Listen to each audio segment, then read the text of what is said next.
Assalamualaikum warahmatullahi wabarakatuh.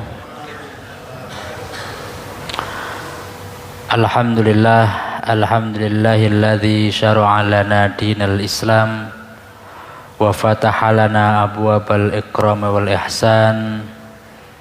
Nahmaduhu subhanahu wa ta'ala wa nashkuruh.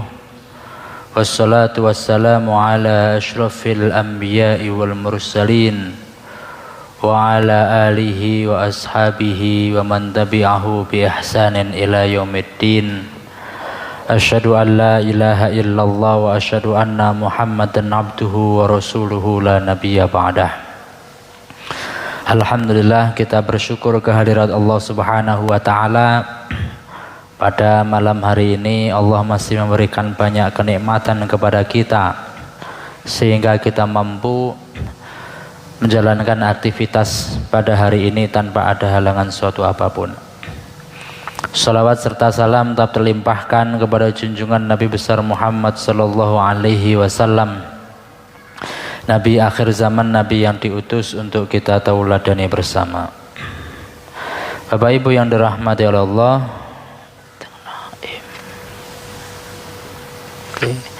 kita sampai pada halaman 526.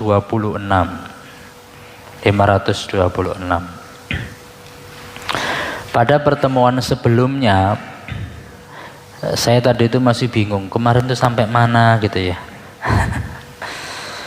Pada pertemuan sebelumnya kita telah membahas tentang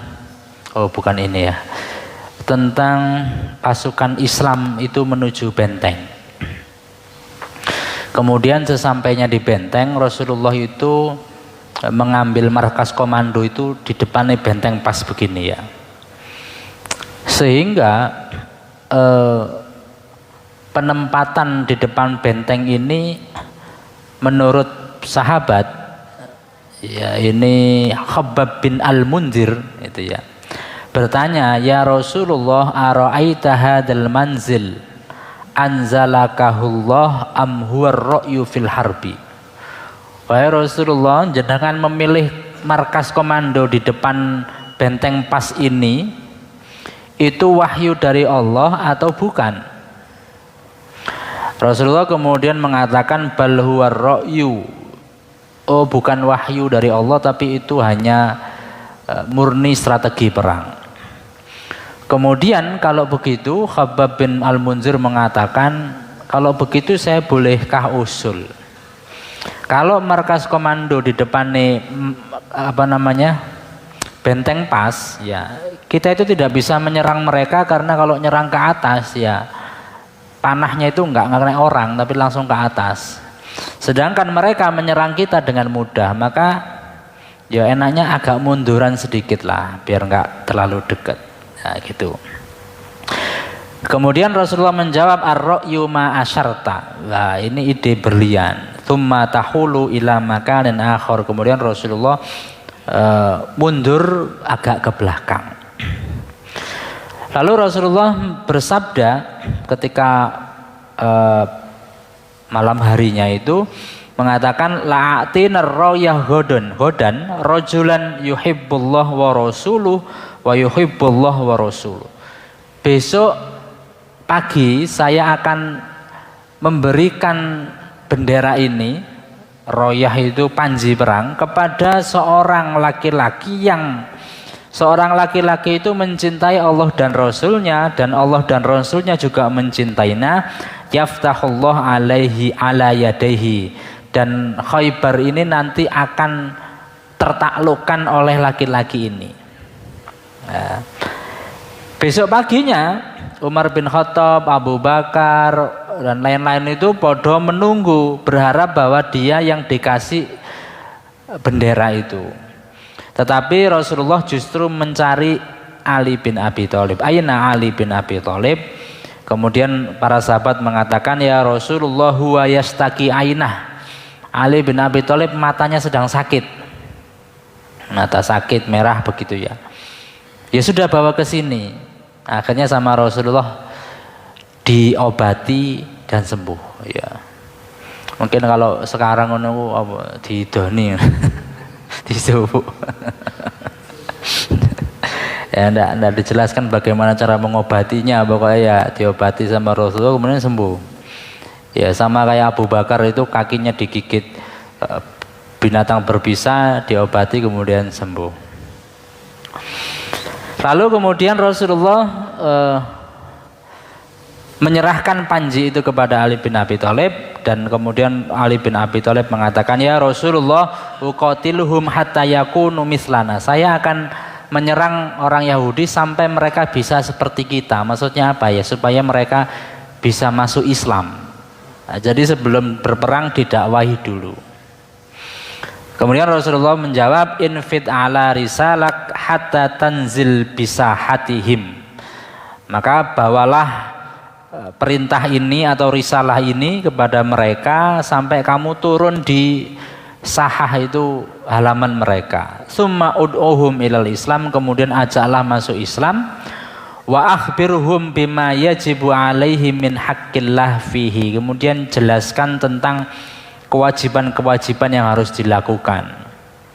Fa wallah, demi Allah, la ayyahdiyallahu bika rajulan wahidan, demi Allah kalau ada seorang yang masuk Islam melewati kita gitu ya, kita berdakwah kepada non muslim kemudian alhamdulillah kok ya non muslim itu terbuka hatinya sampai masuk Islam melalui kita, ya memangnya memberi hidayah Allah gitu ya, tapi kita yang berdakwah kepadanya. Kata Rasulullah, khairun min ayyakuna laka hamrun ni'am, itu lebih baik daripada unta merah. Unta merah ini kan unta yang cukup mahal. Saya juga tidak tahu bentuknya ya. Mungkin untanya bagus, mahal begitu. Ya, lebih baik daripada unta merah. Bapak Ibu yang dirahmati Allah, hari ini kita akan melanjutkan membahas penaklukan benteng selanjutnya. Kemarin itu kan di Khaybar itu kan ada 2 lapis benteng. Lapis pertama itu ada 5 benteng, lapis kedua ada 3 benteng. Nah kemarin kita sudah membahas penaklukan benteng pertama di lapis yang pertama. Hari ini kita akan membahas penaklukan benteng yang kedua, ketiga, keempat, kelima di lapis yang pertama. Lalu kemudian dilanjutkan penaklukan benteng lapis kedua yang ada 3, yang kecil-kecil itu. Lalu kemudian perjanjian damai, setelah mereka kalah kemudian dibuat perjanjian damai, dan kemudian pelanggaran perjanjian, dan kemudian pembagian harta rampasan perang. Bapak Ibu yang dirahmati Allah, penaklukan benteng Asy'ab bin Mu'ad ini nama benteng yang kedua di lapis yang pertama.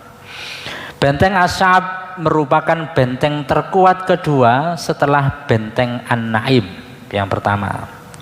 Pasukan Islam melancarkan serangan ke benteng itu di bawah komando Al-Khubab bin Al-Munzir Al-Ansori. Ini tadi halaman 526 tadi ya, yang bawah. Benteng Asy'ab bin Mu'ad. Sebelum melakukan penyerangan, umat muslim mengepung benteng itu selama 3 hari. Ya, 3 hari dikepung.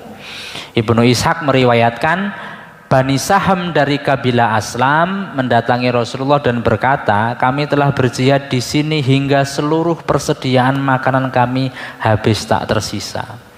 Perjalanannya sudah lama, kemudian benteng pertama itu juga dikepung beberapa hari, ditambah 3 hari, suwe-suwe kan entek ya, perbekalannya. Sehingga Rasulullah berdoa, Allahumma innaka qad arafta halahum, wahai Rasulullah, engkau, wahai ya Allah gitu ya, ya Allah engkau lebih mengetahui kondisi mereka. Maksudnya ya mereka ini sudah capek semua, sudah lelah begitu. Wa an laisat bihim quwwah, mereka sudah tidak memiliki kekuatan lagi. Wa an laisa biyadi syai'un u'tihim iya, dan saya juga nggak punya apa-apa yang bisa saya berikan kepada mereka. Sudah habis semua. Faftah alaihim a'dhama husuniha anhum hinaan. Nah, maka ya Allah taklukkanlah untuk mereka, untuk para sahabat itu, benteng yang paling kaya. Jadi benteng Asy'ab bin Mu'ad ini benteng yang paling kaya, paling banyak makanan, dan paling banyak persediaan daging. Jadi mungkin di benteng itu ada gudangnya gitu ya. Nah, itu gudang makanan, gudang daging, pokoknya persediaan makanan. Maka Rasulullah minta, ya Allah, ini orang-orang itu sudah payah semua, sudah lapar, sudah kelaparan. Mohon engkau bukakan atau taklukkan benteng yang paling kaya, paling banyak makanan dan paling banyak persediaan daging. Setelah melabuhkan doa, Rasulullah menyeru para sahabat untuk menyerang benteng Ashab. Pertempuran sengit terjadi sebelum matahari tenggelam. Benteng Ashab berhasil ditaklukkan. Akhirnya kemudian benteng Ashab sudah jatuh ke tangan umat muslim. Jadi ada 2 benteng yang sudah jatuh ya. Yang pertama tadi benteng An-Naim, yang kedua benteng Ashab bin Mu'ad. Ternyata di dalam benteng itu tidak hanya penuh dengan makanan, tapi di dalam benteng itu juga ada peralatan perang yang sangat canggih ketika itu, paling canggih ketika itu. Namanya manjanik. Manjanik itu pelontar peluru kayak batu gitu ya. Kayak jenengan ngerti perang-perang zaman Romawi itu kayak ketapel, tapi ketapel versi besar itu. Nah, itu batunya ditaruh situ terus dilempar dus gitu. Momennya nih batunya dikai bensin disumet. Jadi kayak bara api yang dilemparkan. Nah, ternyata di situ juga ada peralatan perang itu dan kereta tempur. Ya, itu nanti akan menjadi harta rampasan ya. Jadi bukan hanya makanan tapi juga peralatan perang yang canggih yang waktu itu umat Islam tidak punya. Tapi orang Yahudi sudah punya. Bayangkan itu nanti dipakai untuk melawan Romawi itu nanti ya. Nah, kira-kira seperti ini. Nah, ini kan pelontar batu zaman dahulu. Kalau sekarang sudah pakai meriam ya, pakai apa itu rudal, wis canggih. Kalau dulu nggak ada ya perang ya wis begini. Ini sing wis paling canggih ya. Selain ini ya kalau dari jarak jauh itu apa pemanah gitu. Kalau ini jarak jauh, jarak dekat ya pakai pedang. Nah, ini ada di dalam benteng Ash'ab bin Mu'ad. Nah, ini jadi umat muslim nggak lagi kelaparan karena apa? Ya kan banyak makanan di dalam benteng itu. Benteng kedua, sehingga orang Yahudi mundur ke benteng yang ketiga. Benteng ketiga itu namanya benteng Az-Zubair. Penaklukan benteng Az-Zubair, jadi mundur. Nah, ini benteng yang jadi pokoknya mundur terus orang Yahudi. Setelah benteng Naim dan Ash'ab ditaklukkan oleh kaum muslimin, orang Yahudi lari ke benteng Az-Zubair. Mundur. Nah, posisi benteng Az-Zubair berada di atas bukit. Jadi sudah benteng itu tinggi di atas bukit lagi. Sehingga kuda-kuda kaum muslimin itu mau naik ke situ susah. Merosot, naik lagi, merosot lagi gitu. Oleh karena itu Rasulullah memutuskan untuk mengepung benteng Az-Zubair selama 3 hari. Loh, nambah lagi kan, tadi sudah 3 hari, tambah 3 hari lagi. Untungnya kok ya makanannya banyak sekarang. Jadi ngepung 3 hari lagi wis aman ya. Tidur di benteng yang kedua itu kan wis enak. Kemudian ada yang membocorkan rahasia daripada benteng yang ketiga. Apa itu? Wahai Abu Qasim, wahai Rasulullah maksudnya, mereka tidak akan terusik meski engkau mengepung mereka selama sebulan. Mbok dia dikepung saulan, setahun itu mereka santai saja. Kenapa? Karena mereka memiliki sumber air di bawah tanah.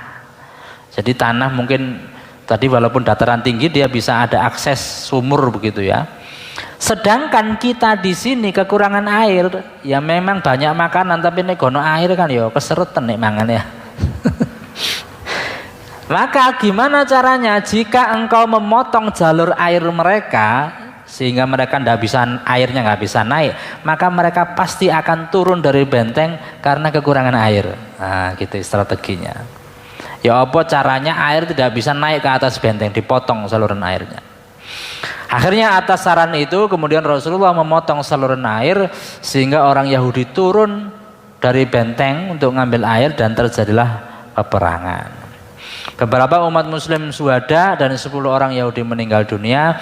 Tidak lama kemudian benteng Az-Zubair berhasil ditaklukkan. Nah, ini benteng yang ketiga.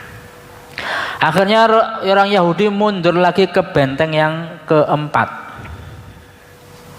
Benteng keempat ini namanya benteng Ubay. Benteng Ubay.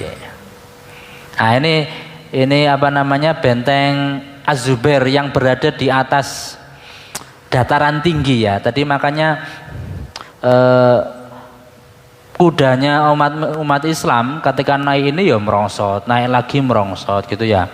Kemudian sumber airnya dipotong. Saya tidak tahu ini kan kondisi saat ini, dan ini coba jangan lihat, ini kan kurma semua segini banyaknya. Kebun kurmanya milik orang Yahudi. Jadi memang luar biasa mereka punya.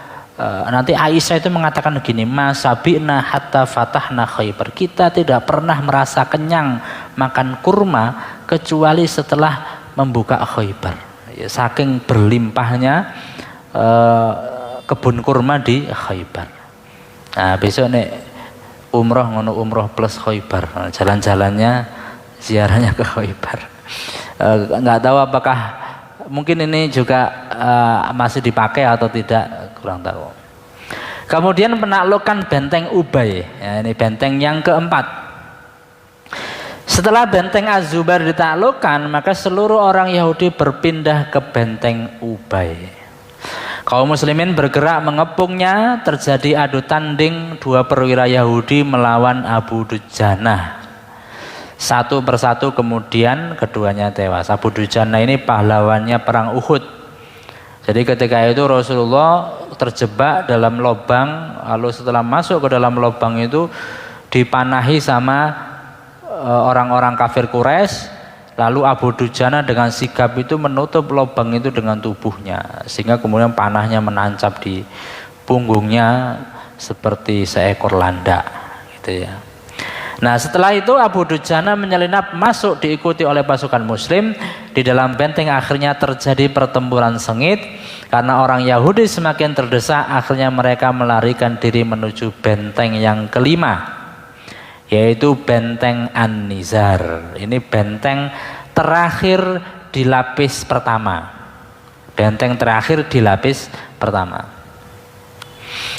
Kemudian penaklukan benteng An-Nizar, ini 528 ya. Selanjutnya posisi benteng An-Nizar berada pada bukit yang tinggi dan kokoh. Nah, ini sama kayak benteng Az-Zubair, tinggi. Kondisi tersebut membuat kaum muslimin tidak bisa melakukan penyerangan. Mau naik juga nggak bisa gitu. Kaum Yahudi juga nggak berani keluar dari benteng. Mereka hanya melempari dengan anak panah dan bebatuan. Sesekali ngelempar anak panah, sekali melempar, pokoknya nggak berani turun. Umat Islam naik juga nggak bisa. Kemudian karena kaum muslimin tidak kunjung mendapatkan celah untuk menerobos benteng, ya. Jadi kalau tadi kan ada celah untuk memotong saluran air ya. Nah, ini tidak ada ini. Wah, ini saluran air juga nggak bisa dipotong. Kemudian ya apa caranya? Akhirnya Rasulullah memerintahkan untuk membombardir benteng itu menggunakan manjanik. Ya kan tadi sudah punya manjanik, ya dimanfaatkan. Akhirnya tentu manjaniknya nggak satu ya, banyak. Akhirnya saya dibom ambek pelontar batu yang besar itu ya. Sehingga tembok daripada benteng itu ya akhirnya bolong toh.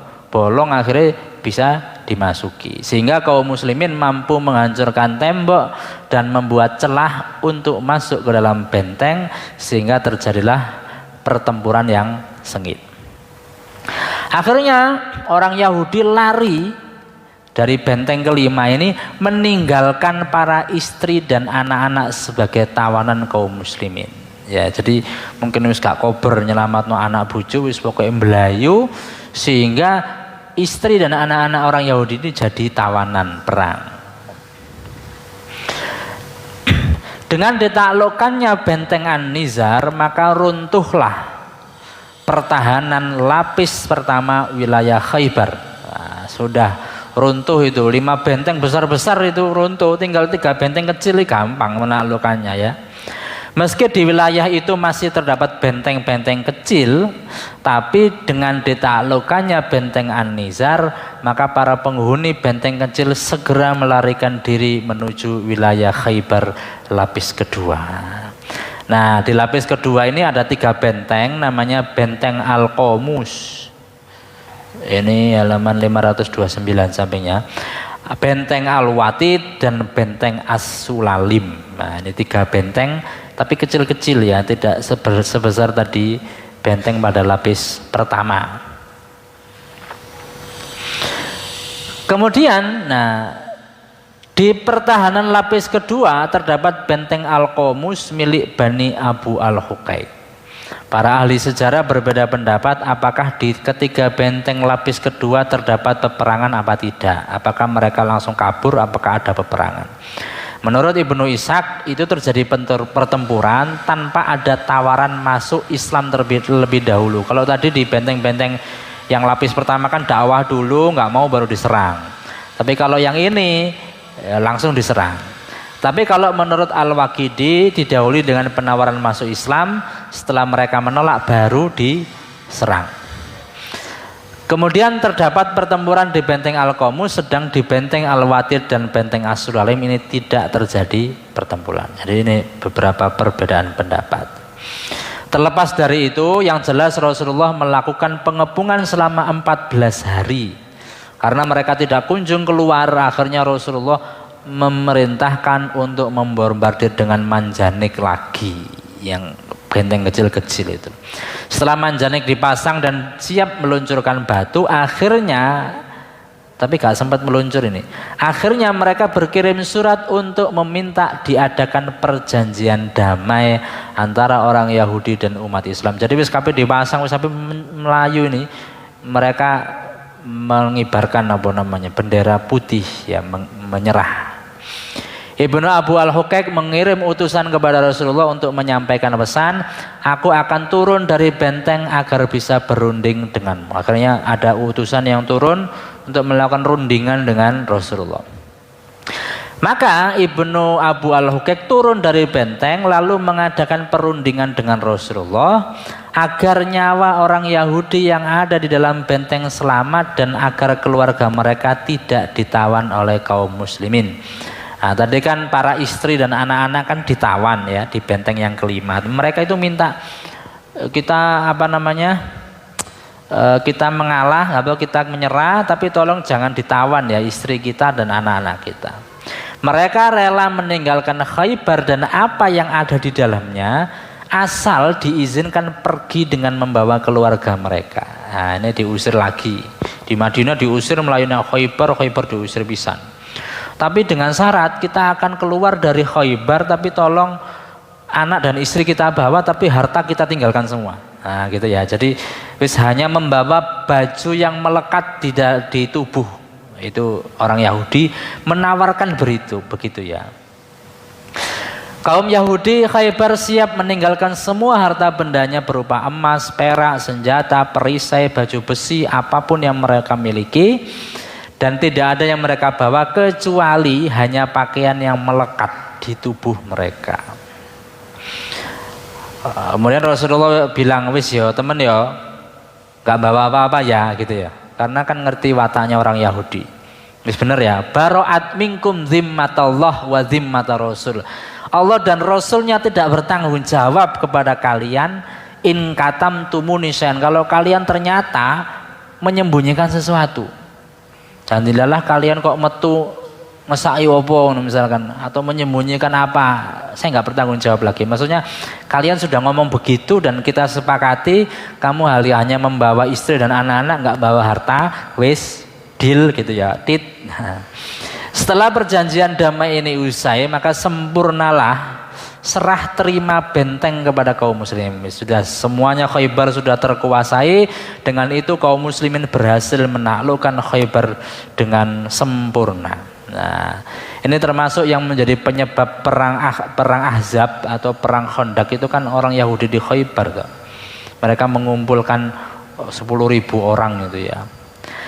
Nah, ini yang menjadi karakternya orang Yahudi, suka melanggar perjanjian. Seperti di Madinah juga begitu, melanggar perjanjian. Sudah disepakati begitu, nggak membawa harta apapun, ternyata gitu ya. Kedua putra Abu Al-Hukaik ternyata melanggar perjanjian. Mereka berdua sengaja menyembunyikan harta yang begitu banyak. Nggak hanya yang disai, ternyata buahnya itu disimpan di jero benteng yang pokoknya nggak tahu lah, reruntuhan gitu ya. Ia juga menyembunyikan kotak yang berisikan uang dan barang-barang perhiasan milik Huyai bin Al-Akhtab. Ia membawanya saat peristiwa pengusiran Bani Nadir dari Madinah. Kemudian Kinanah bin Ar-Rabi ini orang yang bertanggung jawab menjaga harta milik Bani Nadir. Ketika Rasulullah bertanya lokasi harta milik Bani Nadir, dia nggak mengaku. Kemudian Rasulullah mencari orang Yahudi lain kira-kira yang bisa memberikan informasi di mana harta itu disembunyikan. Kemudian dia berkata, aku sering melihat Kinanah itu mengunjungi reruntuhan suatu bangunan di pagi hari. Jadi dia setiap pagi itu pergi ke sebuah reruntuhan bangunan, ternyata di balik reruntuhan itu ada hartanya. Rasulullah mengalihkan pandangan kepada Kinanah. Kinanah, ya bagi jari ini ada sesuatu yang disembunyikan ini. Ya apa? Bener apa enggak? Ara'aita in wajadnahu indaka a'aktulak. Bagaimana jika kami berhasil menemukan barang-barang berharga yang kamu sembunyikan, kamu siap dipenggal apa enggak? Baik kalau gitu, enggak ada yang saya sembunyikan. Nah gitu. Setelah pasukan muslim menggali tempat yang dimaksudkan daripada orang Yahudi yang lain tadi, ternyata didapati harta Bani Nadir yang telah disembunyikan oleh Kinanah. Kemudian Kinanah ditanya sisanya, dia tidak menjawab. Akhirnya kemudian Kinanah dibunuh. Ibnu Qayyim menjelaskan bahwa orang yang memberi informasi bahwa Kinanah menyembunyikan harta adalah sepupunya sendiri. Nah ini ya, jadi setelah melakukan perjanjian ternyata dilanggar sendiri. Bapak Ibu yang dirahmati Allah, kemudian pembagian harta rampasan. Nah ini menarik, harta rampasannya banyak tadi ya, termasuk tanah. Khaybar sekian banyak itu tanah nanti dibagi-bagi. Sebenarnya Rasulullah ingin membersihkan bumi Khaybar dari orang Yahudi, tapi mereka mengajukan tawaran. Nah ini tawaran ya. Jadi mereka sudah melanggar perjanjian, jadi diusir, tapi dia masih melakukan negosiasi. Apa negosiasinya? Wahai Muhammad, biarlah kami mengerjakan ladang-ladang ini. Itu kan banyak kebun tadi ya. Kami bisa mengolah dan menanganinya karena kami lebih berpengalaman dalam urusan bercocok tanam ketimbang kalian. Dia benar, karena orang Madinah, orang Mekah itu pinter berdagang. Nek disuruh berkebun, tidak pinter. Orang berkebun itu punya keterampilan tersendiri. Saya itu punya taman depan rumah gitu ya. Kadang kalau beli taman sendiri, kemudian saya tanam sendiri, itu kadang mati. Soalnya tangannya gak cocok. Tangannya itu biasanya nyekel pulpen, nyekel laptop, nyekel wit-witan. Akhirnya, wah ya apa ini bolak-balik tuku mati. Saya beli, wonge tak kok nang omah, wis sampean nang omah, tan sampean sing nandur. Urip ternyata. Mungkin ya ono sing kurang pas apa namanya, pupuke ta ya apa begitulah. Nah, ini ada keterampilan. Orang-orang Mekah Madinah tidak terampil untuk mengurus tanaman. Orang Yahudi di Khaybar pandai mengurus tanaman. Nah, saat itu Rasulullah memang tidak memiliki orang-orang yang memiliki kemampuan menggarap ladang. Oleh karena itu Rasulullah akhirnya ya sudah menyerahkan bumi Khaybar kepada mereka untuk digarap ya, bukan untuk menyerahkan untuk dipek menenggak. Jadi bumi Khaybar itu tetap milik umat muslim, tapi yang garap orang Yahudi. Engko nek panen hasilnya Rasulullah itu membayar mereka sebagai pekerja. Itulah. Dengan catatan mereka harus menyerahkan hasil kebun dan buah-buahan yang dipanen kepada kaum muslimin. Rasulullah yang akan menentukan jatah bagi mereka berapa sebagai upah atas usaha mereka menggarap lahan. Kalau dulu itu kan gini ya, nyewakno apa sawah gitu ya. Terus mari ngono sawah ya panen, sing ramut itu oleh berapa persen? Seperempat atau setengah? Zaman biyen Pak Lurah ya oleh sawah ya.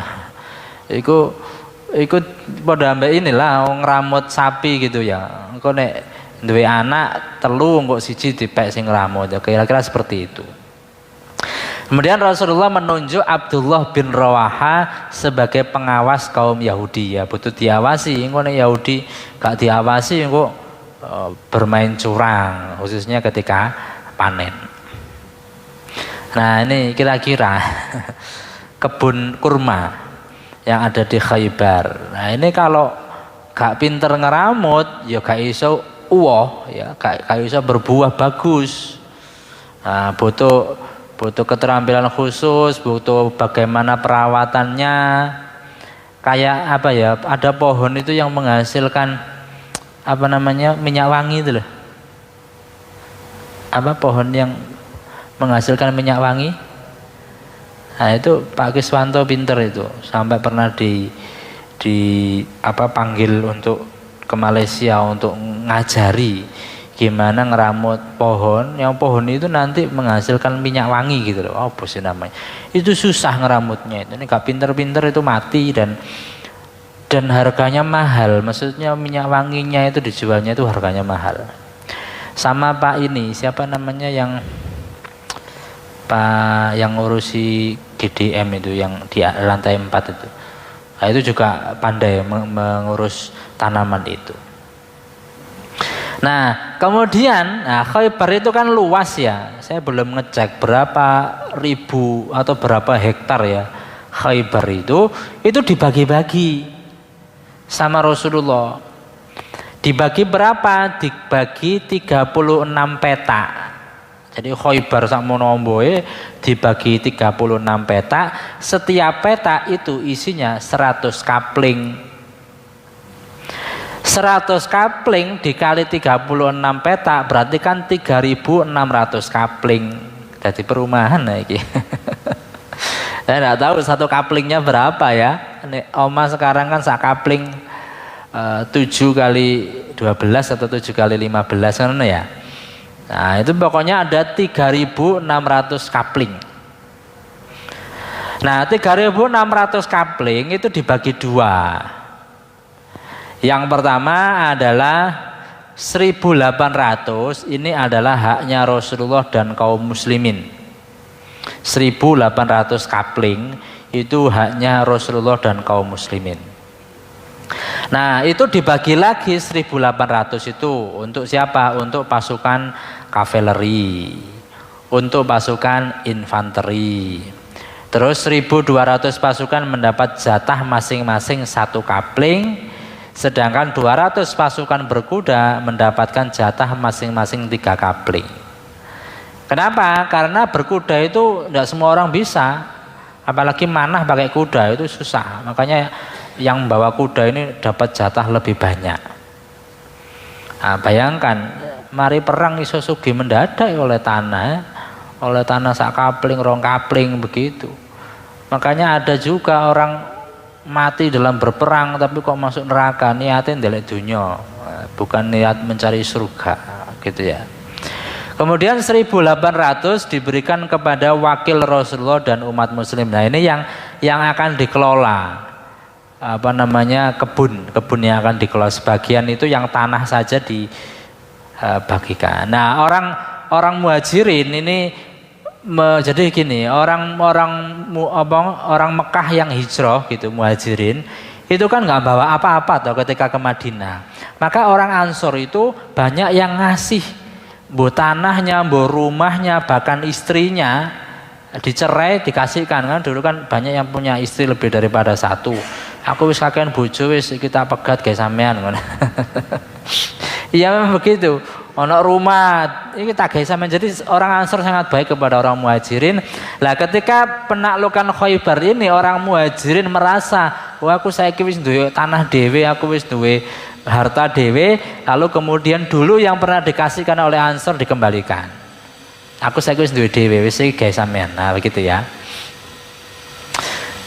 Nah, banyaknya harta rampasan perang yang didapat ini nampak dalam sebuah riwayat Imam Bukhari dari jalur Ibnu Umar berkata, "Masyabi'na hatta fatahna Khaybar." Kami tidak pernah merasa kenyang kecuali setelah berhasil menaklukkan Khaybar. Ya. Kemudian Aisyah juga pernah berkata, wa ma rawahu an Aisyah qalat lamma futihat Khaybar kulna al-an nasba minat tamr. Setelah penaklukan Khaybar, kami semua berkata, baru kali ini kami merasa kenyang dan puas memakan buah kurma. Berarti sebelumnya itu yo mangan kurma yo saanane. Lah tadi kan kaya nek Malang ngono ya, petik buah kurma sendiri. Mau mangan kurma sak kilo 2 kilo sak karepe kan gitu. Gitu banyaknya. Jadi kami baru kali ini gitu ya, kami merasa kenyang dan puas memakan buah kurma. Nah, kalau ada hadis juga itu, ada pengemis datang ke rumah Rasul minta makanan gitu ya. Kemudian Aisyah mencari di dapur tuh hanya menemukan 3 butir kurma dan itu diberikan kepada pengemisnya. Bahkan kan sangat melarati gitu ya.